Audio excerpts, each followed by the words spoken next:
Hey everybody, it's Funny here once again. Hope you're doing well. I'm super excited to be rambling about the Korg Electribe EM-1. It is a digital 90s groove box, and it sounds like this.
Okay, forgive me today. This might be a bit of a swoon fest. If you saw the episode where I talked about gear that I regretted selling the most, I believe specifically the EM1, although the EMX definitely has a lot of advantages over this model too. But I really missed my Electribes. I had this one and the X as well at one point, but I don't know why I got rid of them. And then the first one that came up used, even though it is very battle scarred, I jumped all over it. So that's where we are today.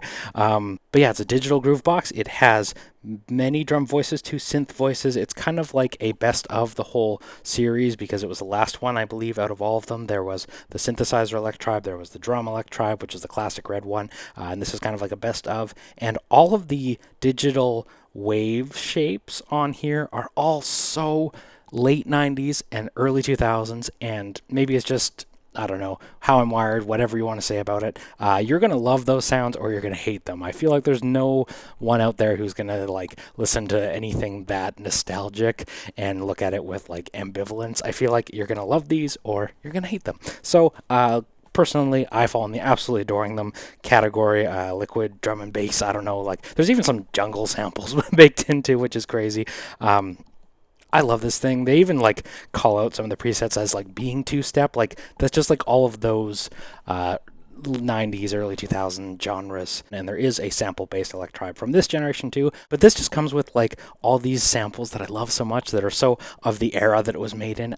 Anyway, enough of my yapping. Let's get into it. So because this thing is very raggedy and because even up to my Volcas, they're kind of this way. These buttons take so much force. I don't know if it's because it's, pushing 30 years old or what, but if there's some misfiring, he's talking about something that the button didn't actually hit in this video, that's why.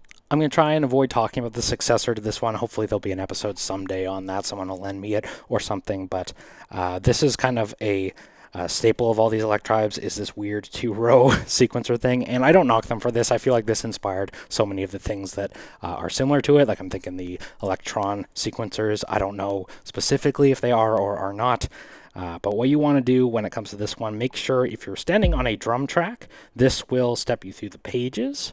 And because we're only at one bar right now, I don't think we're actually stepping through pages. But if you are on the synth part, make sure you are stepping through the pages, not the octaves, because as always with the lack of screen, it gets kind of confusing because right now I'm stepping through octaves because that pattern set is illuminated. But if I take that off, We are not. We are looking at the pattern itself. I know, it's kind of confusing. So what you want to do, hold Shift, go to Length, and you'll see we are set to 1 bar. We always, at least this is how I'm wired. I don't think there's any way to do probability or anything like that on here, so we want to set it to 4 bars. So now, when you go through here, I'm just going to demonstrate, I'm just going to put extra triggers on the 1st and 4th bars. So you can see we've got the 2nd bar here, the 3rd bar has that one, and then the last one does not, or maybe we'll just fill it out. Here we go.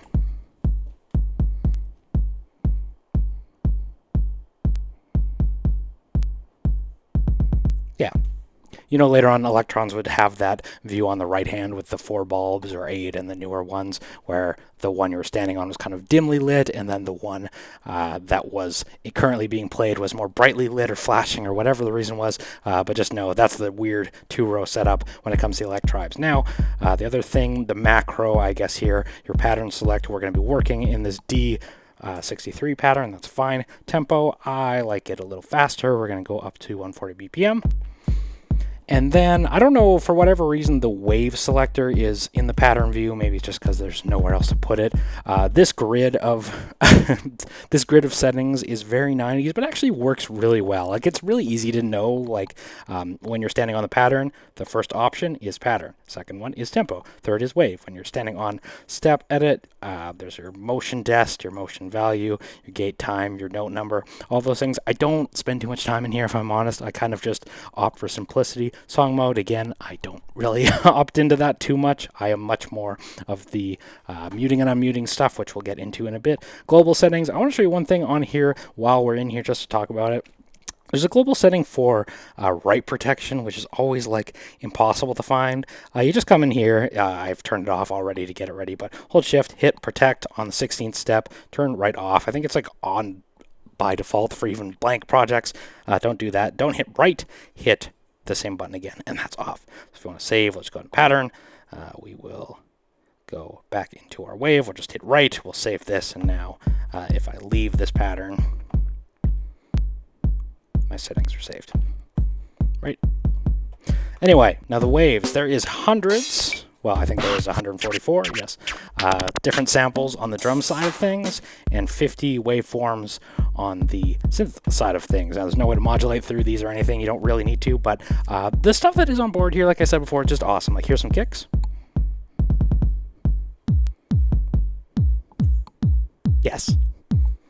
Like... And in an earlier shoot of this video, I actually went through name by name of these, and while I thought it was really educational, it was really boring, so we're just going to go through these. There are just some slamming kicks, and I love that. That, like, within the first 10 samples on the Electribe, there's this donk.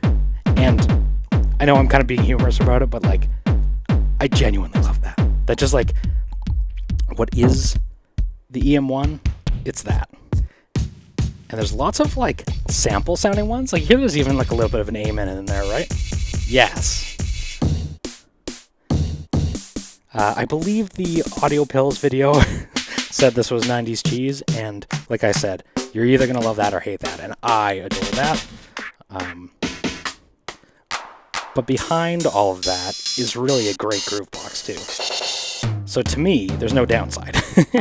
But you might listen to some of this and be like, why would I want that? There's some classic Roland-inspired stuff on here, too, if you just want like a straight-up 909 stuff. I believe they're even in there by name or in a way that suggests they are 909, 808, CR70, and what have you. You get to the end of the here, and there's some really wacky stuff, reverse. It's 90s. Did I mention it's 90s? I think it actually came out in 99. This model was probably made in the 2000s, but if that stuff interests you as much as it interests me, then yeah, you're going to dig that or hate it. So right now I think we're getting some attack and decay that's baked into the sample itself. If you look at the part common here, we're standing on the first track where you're listening to this sound. You can also add an envelope, which you don't get any control over the attack and decay, but you do get an overall time, so you can like have it sing out a little more. I believe it's kind of limited to how long the sample is too, so keep that in mind. But you do also get a pitch and it just gets, let's go back into the gate mode and out of the envelope generator mode, but it just gets like absolutely crusty. Listen to this. Like, just down samples into sludge. And again, you might hate that, but I love that. So then you can also set this to roll, but I don't think it's per step. I believe this is, at least I haven't figured out a way to do it per step. I believe this is for the entire track. So if you want to use rolls, you got to dedicate an entire track and enable it. So I just generally add in some more steps if I want to use rolls. It does let you re-trig in a way, right, to just make it like rapid fire, blast beat. Anyway, there's our kicks. Let's go back to that donk that I love so much at the beginning. Yeah. And I don't know where to go from here. Let's start with some snares. And what I usually like to do, I'll just, because it's rambling about, or one thing that I find is kind of confusing about the sequencer when you're looking at it, I'm so used to the Electron way where every basically 4 bars you get a square instead of the non-squared other ones, but in this one they're trying to convey the black and white keys of a keyboard. So I keep looking at this and I'm like, okay, here's the next bar. Well, no, you need to do it on there and then count and then there and then count and then there. So anyway, I don't want to do that many snares, but it does just kind of like, maybe if you started with this you would not have that same issue, but where I'm at, I'm like, God, where is with that? So that's more snares at the very end. So again, I'm stepping through the different pages using the arrow keys here. I don't love this snare sound. Let's find another sample. And I'm just gonna manually trigger all of these by pressing the pads. Let's just go through and pick a nice snare. I like my snares to just be shy of clap territory. So maybe we can find a clap even. Some of these are so acoustic. Well, most of these are so acoustic, it's crazy. Ooh, I kind of like that. What if we come in and make it real crusty? Yeah. Yes. Are those all pan controls? Which I want my kick to be in the center, but maybe we'll throw that snare a little bit on the left. Yeah. We'll go to the third one and throw in some random hat triggers. I'm programming this in a scientific fashion. That's a clap sample. Let's go find some hats. Oh, closed hats, no hats. What if we take this one?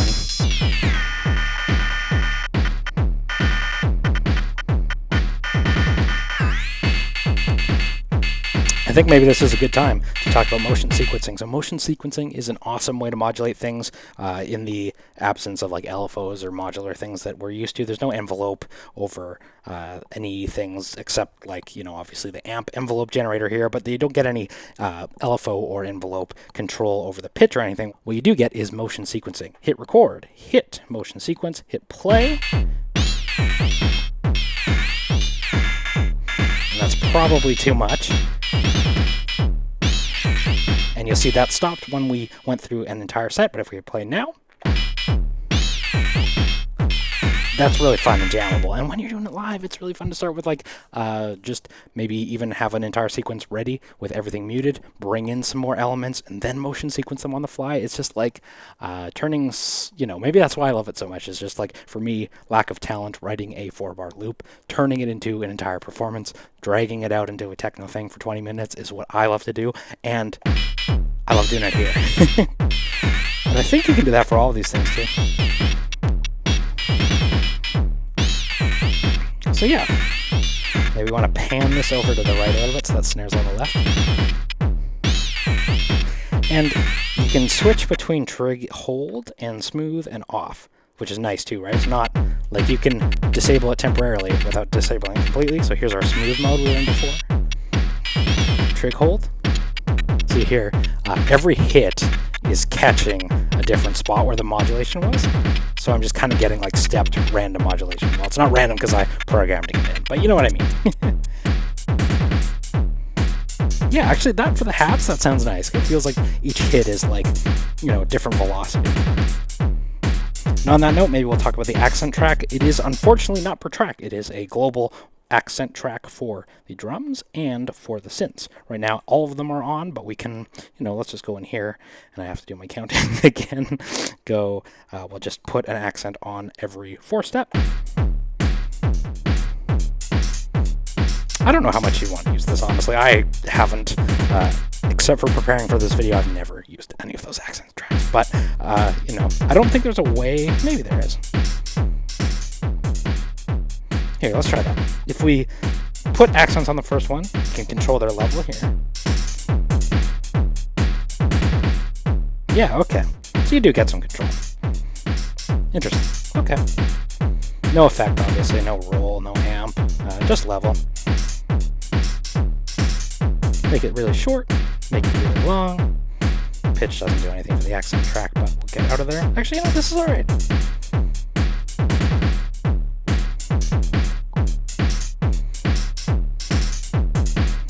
Gives it a little bit of like pumping, right? And as this sequence gets a little messier, this might be a nice thing to do. Okay, on that note, pause that one. And come in here. And on every 4th bar, I'm going to throw in a little bit of some, perks or something. Let's go first one. My first step specifically is particularly difficult to hit. Let's pause this for a second. And I'll also show you Shift, Tap to mute and unmute. I don't know why we have to hold Tap in this case. I don't know specifically what happens if you just hit Shift and press 1. I think it's a way to select them without triggering them, maybe. That would explain it. But yeah, if you want to mute and unmute, it is a bit of a 3-button process, unfortunately, but that's okay. Most people have the sense to program things in a way that doesn't involve muting and unmuting them all the time. Seems I have switched the wrong track, speaking of. Yeah, so Shift to unmute, apparently. Okay. I want to find some... Here, let's just manually trigger. Let's find some symbols or something, some sort of interesting perk. Maybe we'll go extra cheesy just because I want to convey nostalgia. Oh, 131, okay. I'll remember that. Oh, how cheesy can we get? I don't know if we're getting, I don't know if I'm ready. No, that's cool. Let's do that.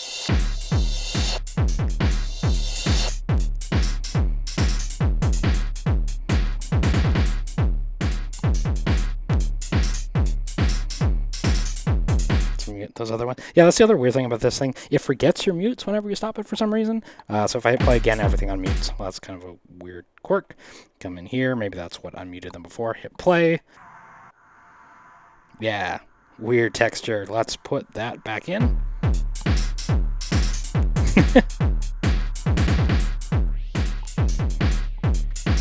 Then I'll motion sequence that. Maybe we'll just come in here, record, hit play, motion sequence on. No. Motion sequence on. No. Record. Motion sequence. No. Please. Why can't I?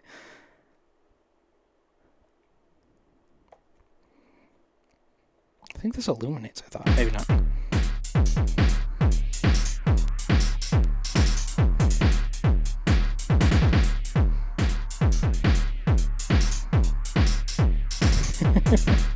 The quirks. Yeah, okay, no, I think that should be in. So if I hit play now, I'll mute the other tracks just to hear that. Yep. Do smooth. Yeah. Okay, there we go. I know it's really quiet and really far in the background. Maybe we'll even pan it a little more, just to show you that. And you know what? I'm actually feeling a little more tempo, too.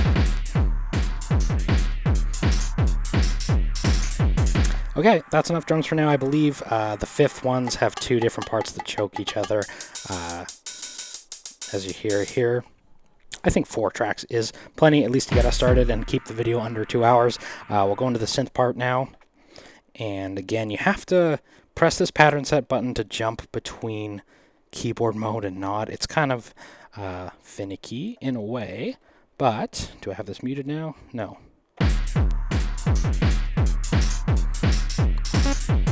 There we go. Yeah. Again, screens are something I really enjoy. And again, as well, watch when you're in this view where it highlights multiple rows in the bottom. That's your octave switching. So you can program in step by step here. I kind of like to just live record in.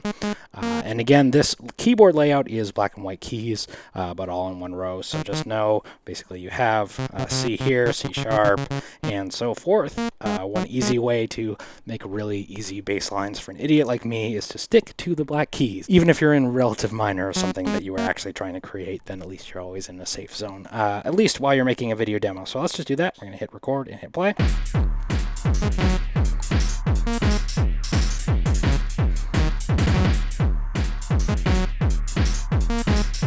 And I know this is very invigorating, but I want to take this chance to go through the waveforms. Again, earlier version of this video, I actually went through them all by name, but it was incredibly boring. Let's just scan through them quick.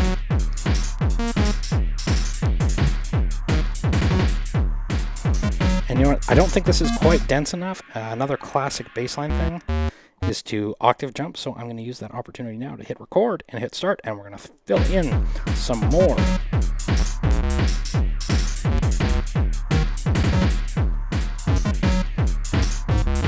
Just to make this more busy. Go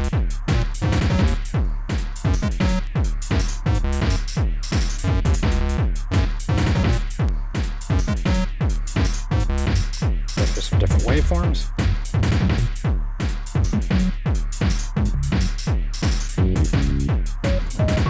And it's all over the place. There's like techno stabs. Some real fromage. Virtual analog stuff somewhere. I don't think we're quite there yet, but...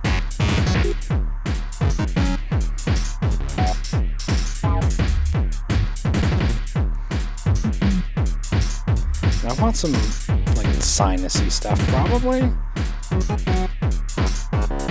Just for now, I'm going to mute this one track.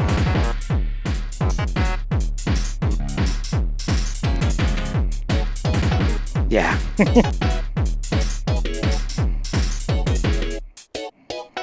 Yes. So then there's the filter. I believe this is unique for the two different voices. Cutoff, obviously. I saw a lot online of this, whether it was on Mod Wiggler or elsewhere, talking about how this filter is like really barely there. And I don't hear that at all. This thing can like squelch. It's digital, but like it can squelch, it can scream, it can sound horribly digital in a way that only an idiot like me would enjoy, but like, I don't know. I don't hear that it's not there. Those like trance stabs, if we go into different waveforms, it sounds horrible.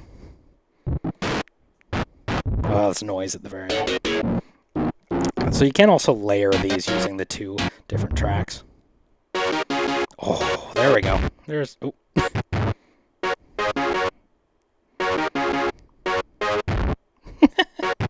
But there's some weird farting going on in there. Okay, so if we get out of pattern set, if we go on AirPlay,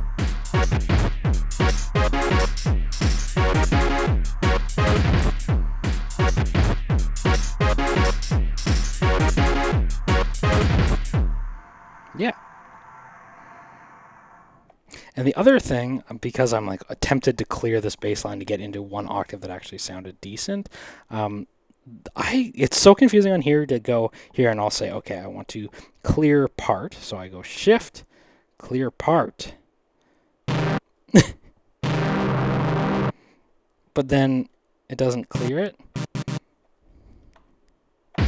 Oh no, it did. Okay. That's how you do it. We're learning. See, half the point of the show is to teach me how it actually works.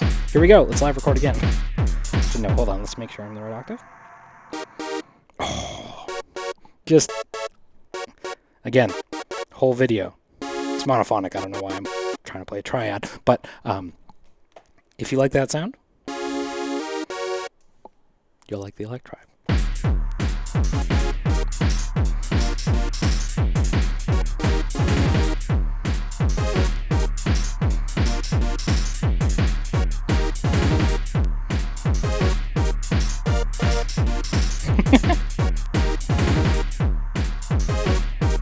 Yes.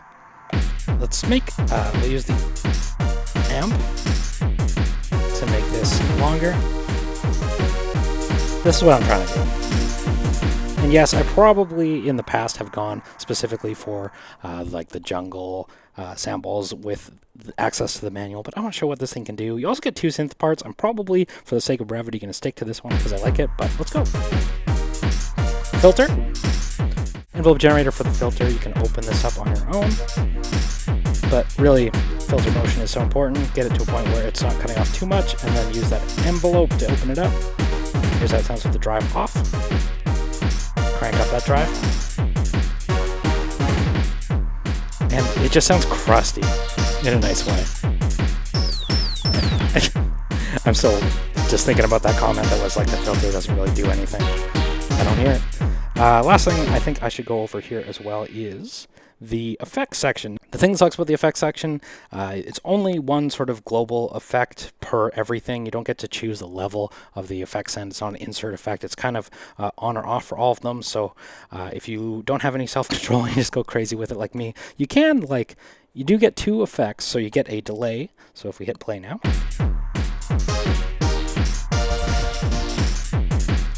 So we're editing our delay. It's like a global delay. I don't think you can even enable or disable this, so just on everything, which is a nice utility to have, and it can also do this crazy feedback thing too. Yes. Performance tools. Carpless strong on the Electribe? I don't know, why not? I'll bypass that for now though. I just want to show you, we're going to mute our synth part, and we'll just go to our drums and go through the different effects types. So I'm going to turn them on for all of them because I find if there's differences in amplitude or depth or everything in between, applying it to certain drum voices, not others, can get really wonky. Like some of them will become really loud and some will become really quiet. So we're just going to turn it on everything. And again, when you stop and start, it forgets your mute groups for some reason. So for that reason, I'm just going to turn the effect on for everything. Let's go through some effects. We got reverb.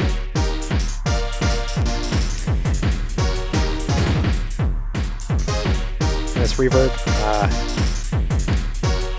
all reverbs are beautiful, but this one's alright. And then you have this crazy flanger thing. Chord strong territory again. Feed it back. Flanger. No, phaser. God, these knobs are so wobbly. Let's go ring mod. And maybe this is one that you don't want to use on your entire drum kit, but I don't know. We'll get to the ones that I do love to use on everything. Here's pitch shifter. Again, this is pitch shifting effects are really surprisingly hard to come by for some reason. Maybe it's just a weird tafony thing that no one else really cares about, but I'm always like, these are so cool. Just change your whole thing.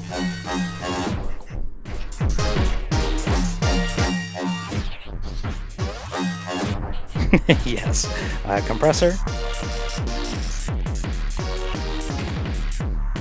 It actually does make it pump more. It seems my synth track wasn't the best. However, my favorite effects are the distortion. And of course you can motion sequence this too, so record that motion sequence. This one doesn't have trigger hold, but yeah, turn that off, but I love it. I absolutely love this. That one's good. I know, you think it sounds horrible, but this is my taste. Go to decimator, this one is even better. So this is my favorite effect on the whole box. You get this bit reduction in the first knob, which, I don't know, to me this is such the sound of now that they were like really into back then, but yeah, I'm into it. And then you get distortion on the bottom.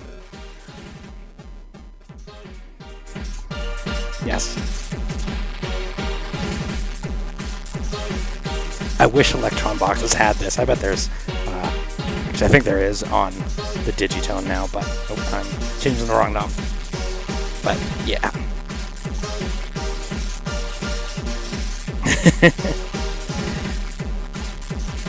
Like, listen to this. This is a resonator. Rings into Clouds, except it's a broken Electribe into Resonate. We've got Filter.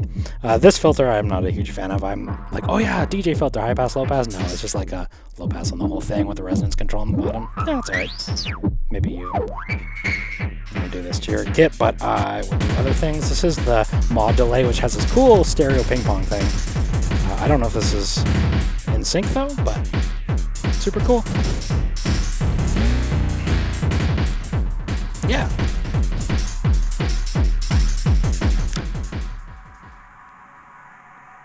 Did I mention I love this thing? Electribe. Groove boxes are awesome, and this is a very nostalgic one for me. I absolutely adore it, and I would love to see an Electribe 3 with like a proper screen and a fully featured, I don't know, multi-poly-esque engine that Korg does now, like a full polyphonic synthesizer voice would be awesome, and I don't know, analog filters would be rad too, but will we ever see another Electribe? I sure hope so. I freaking love this. Let's do some jams. Take care, like, comment, subscribe, do all that crap that YouTube is always on my case but not promoting to you, and I'll see you in the next video.